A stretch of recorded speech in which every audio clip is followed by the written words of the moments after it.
Hello everybody, it's Scribs. Welcome back to my channel. I'm in a way better mood than I was when I filmed the last video. It's been a pretty good day, and it's been a really bad week, but today I'm feeling a lot better, and I'm really excited to talk about drawing the character the same way every time you draw them. So this is an exaggeration. There's no way you're ever going to make a completely perfect copy of the character you exactly made, but you're going to be able to get close with this method. So it's a similar method that I showed you in the how to draw profiles video. If you haven't watched that tutorial and you need help drawing profiles, I would recommend you watching this. So you're going to draw these lines. You can do this traditionally or digitally, it doesn't matter, but you're going to draw these lines marking all of the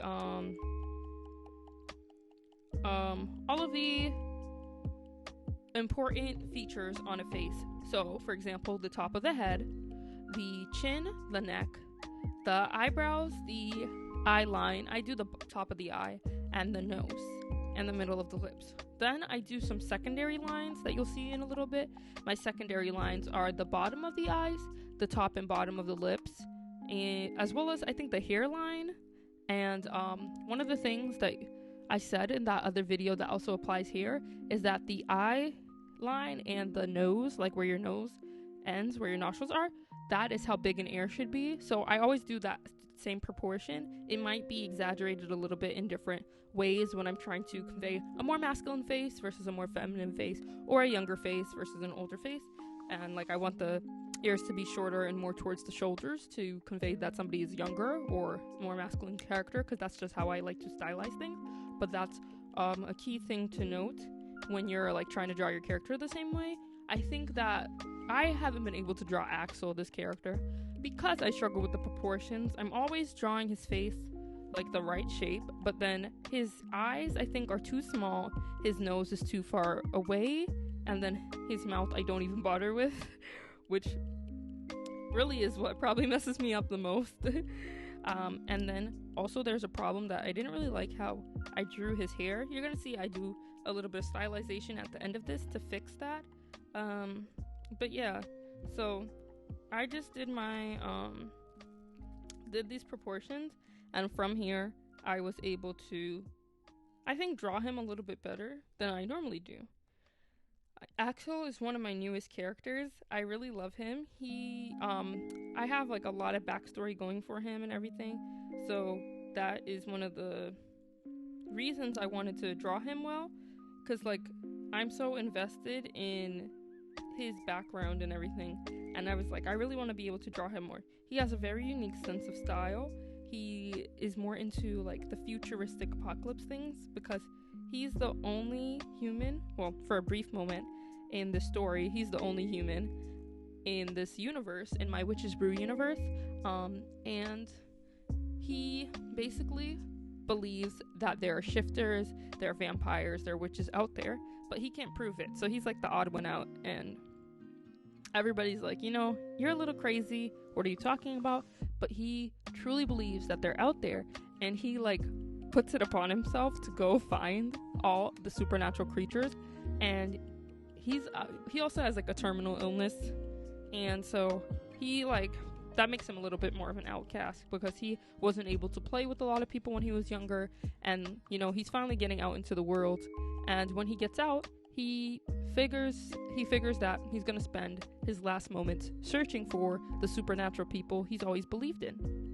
And so he finds them when he goes to work at this food truck, well, this juice truck called the Blood Drive. And it's called the Blood Drive because it's a vampire truck, and it's basically humans donate their blood only and for the vampires to drink, so that they don't have to kill them or anything. And it's it's consensual. It's not this is oh, if you don't donate the blood you'll die. It's just there's humans who are hey, I want to help you out, I want you to be able to live, and I'm willing to donate my blood to you or whatever. So yeah, they go to the blood drive. He ends up working at the blood drive, and it looks like they're just taking people's bloods and putting them into blood bags and organizing them for donations. And they're oh, we have to make sure we have A, B negative and da da da da. And so he's oh yeah, this is a good place to work. and it also still has that supernatural mystique.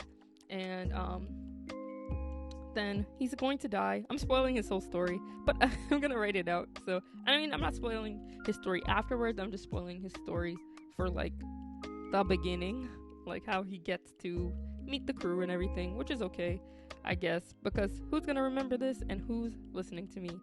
I don't know.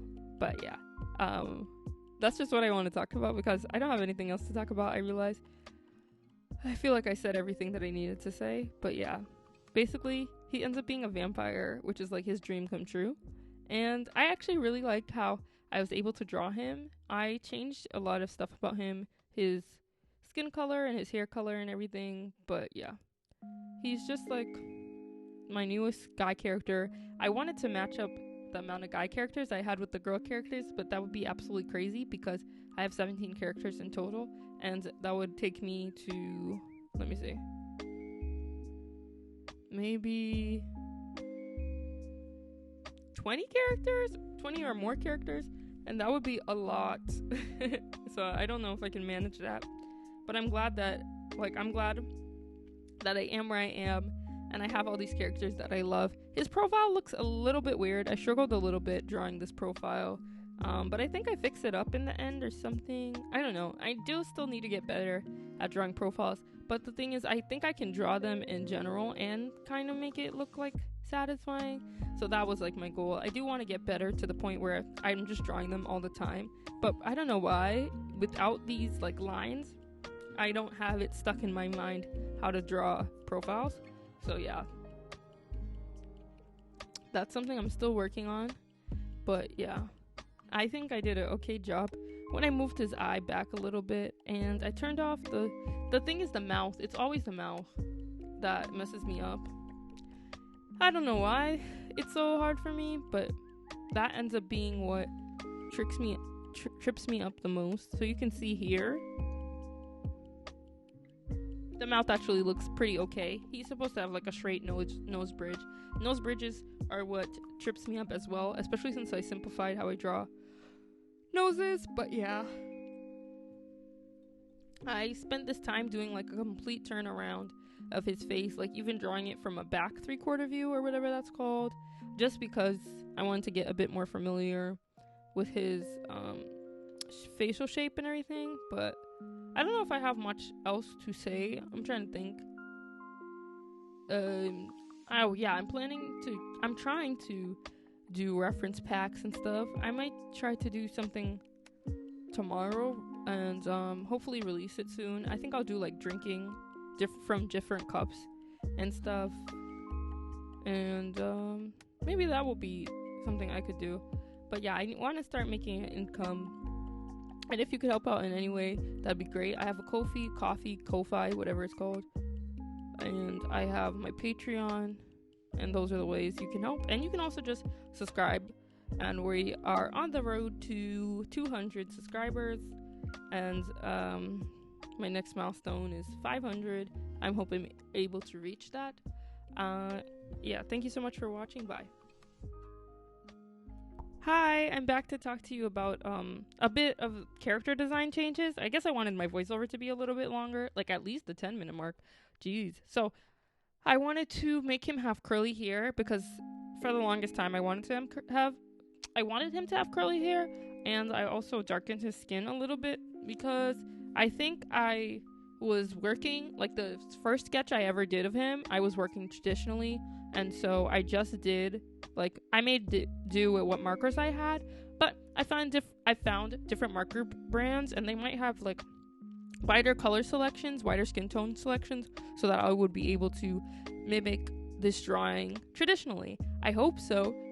It's always been my dream to make a skin tone pack with, like, a marker brand or whatever. I would love to do that, and love to, like, pick my character's skin colors actually and turn them into markers instead of like selecting what they already have for their color selection. I don't know if anybody would ever want to do that.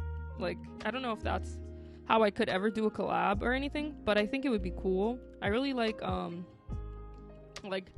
skin tone markers. I have a huge collection of markers, and I could make a video about the markers I like using best for when I'm drawing skin tones, if you guys would want to see that.